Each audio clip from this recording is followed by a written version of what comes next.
In an instant, your life can change forever. The officer came to my door and he said, "My daughter's been in a serious car accident." And I remember screaming to him, "Is she alive? Is she alive?" And he said, "Yes, but it doesn't look good." And then I remember he bowed his head and I just fell apart. I just fell apart. Today, we share with you the story of a daughter and a mother whose text resulted in this horrific crash. And beyond the medical and emotional scars, that one decision could also cost you years of legal and financial ramifications. Plus, he served our country more than 6 decades ago. Until today, he still waited for the recognition he so duly deserved. How one soldier's historic journey through the past brought him the respect and the reward for future generations to experience. Plus, we visit a former local military base that stood ready and prepared to protect Delmarva's shores. And don't forget your chance to win multiple prizes today, including Dew Tour swag, Tracy Lawrence tickets, and $250. Wait, did you say $250? That's right, $250 could be yours. Delmarva Life starts right now. Good afternoon, everyone. I'm Lisa Bryant. And I'm Brian Spiros. In today, again, for Jimmy Hoppa, we want to welcome you to historic Studio D. And we're going to start off the show with a really great story. You know, they're often referred to as the greatest generation, the men and women who took an active role in World War II, not just overseas, but here at home as well. The members of that generation who are still with us today are lifelines to the past. And students in Wicomico County are getting a first-hand learning experience of what that past was like straight from those who fought during the war. And for one veteran in particular, this opportunity is creating a moment that's been decades in the making.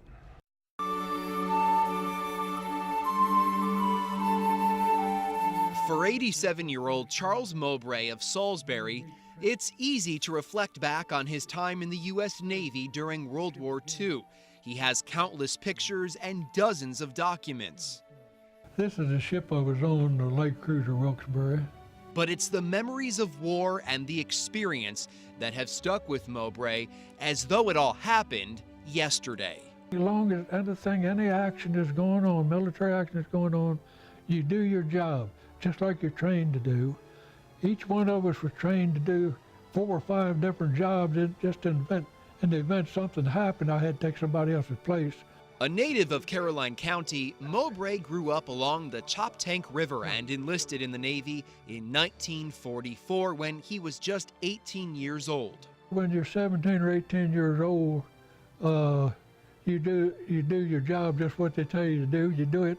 That's why they wanted the younger generation in there. They tried to draft all the young ones they could because they knew that they would do what they was told. He served aboard the USS Wilkes-Barre and fought in several battles, including the invasions of Iwo Jima and Okinawa. This fireman first class remembers those tense moments in the Pacific. Like in 1945, when the USS Bunker Hill aircraft carrier was hit by 2 suicide bombers. Mowbray says his ship came to the rescue.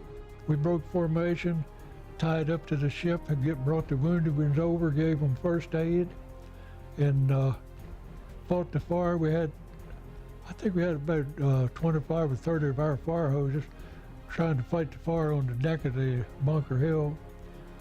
A few hours later, we got the fires out. We got Bunker Hill back underway to head back to the United States. 6 decades later, Mowbray is just one of many veterans sharing stories like this one and so many others with our country's next generation. Within seconds after they start talking about their experiences and the students are scooting up in their chairs and they're leaning in, they're asking follow-up questions, the walls drop and it's a grandparent-grandchild relationship. The transformation's amazing right in front of your eyes. I think they have a new appreciation for the past, an understanding of the past that could never be duplicated in any classroom setting, just in reading books or hearing a lecture. Kelly Hamilton and Jen Watson are teachers in Wicomico County who are part of a program called Thinking and Doing, otherwise known as TAD. It's a program for students who have been identified as gifted and talented, and these students need more academic rigor than what might be in the classroom, so we pull them out once every 6 days for a 2-hour lesson. So these are Mr. Mowbray's pictures. One of the units they focus on is called Historical Documentaries on Preserving the Past for Future Generations. It started 3 years ago. Groups of students have to find a World War II veteran through family members or friends, then bring them to class. These veterans share their experience and bravery. It's the ultimate history lesson. One World War II veteran who shared in the project this year, a man named Frank Baker. He was injured in Iwo Jima. He said, though, the worst part of it was that nowadays children don't understand anything about Iwo Jima. They don't know where it is. They don't know anything about it, and that's painful for him. And so he's endured 20 surgeries, but really what's most painful to him is that children don't know, they don't care, and he actually was quoted as saying, it was like yesterday never happened. Baker was able to share his story with the students shortly before he died this past March. We talked about in the beginning of the unit all the wars and conflicts the United States has been involved in, and when we talk about World War II veterans dying 1,000 each day, they quickly were like, those are the ones that we need to get to. It's urgent that we preserve their stories. Both Kelly and Jen say that preservation is being done by collecting biographical information and video interviews. We take that original unedited interview and the students submit that to the Veterans History Project, which is being conducted by the Library of Congress, so that veteran's oral history is forever preserved for future generations, which is the title of our unit. Mowbray went through that very process and was able to share stories and memories that until now he kept mostly to himself. I think the kids appreciated. I had all my papers laid out on the desk. Everything I told them, I had the proof right there to show.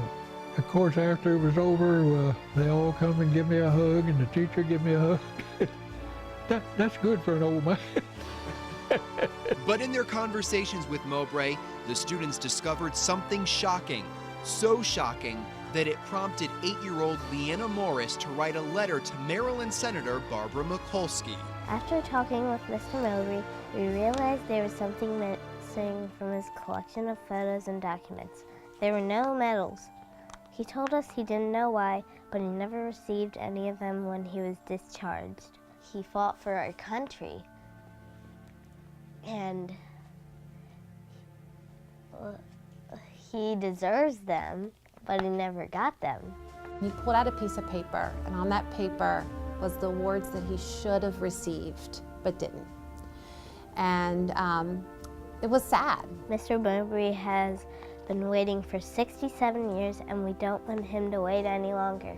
She took the initiative to write this letter, compose it, and take a step further to send it to Barbara Mikulski, and was very excited to receive within just a few days the message back that certainly Mikulski was going to do everything she could to help speed up the process. The goal is to now get Mowbray the medals he deserves, and soon. And for these children, they've made a connection with the past and are learning from it all. Just seeing the learning process through their eyes ignited me as well. It's this wonderful exchange. You put the elderly with children and magic happens.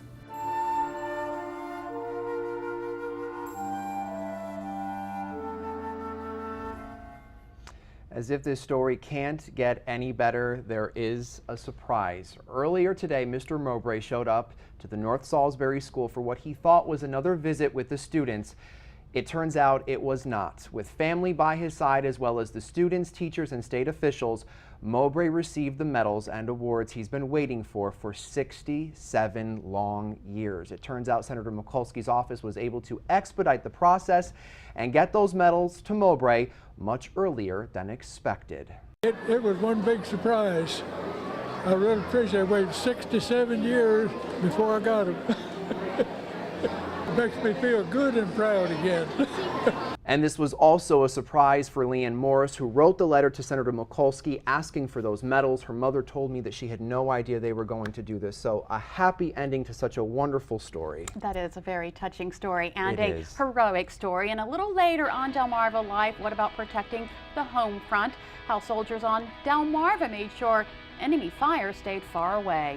Plus, you're not supposed to text while driving, but how many of us pick up the phone just to read a quick message or email?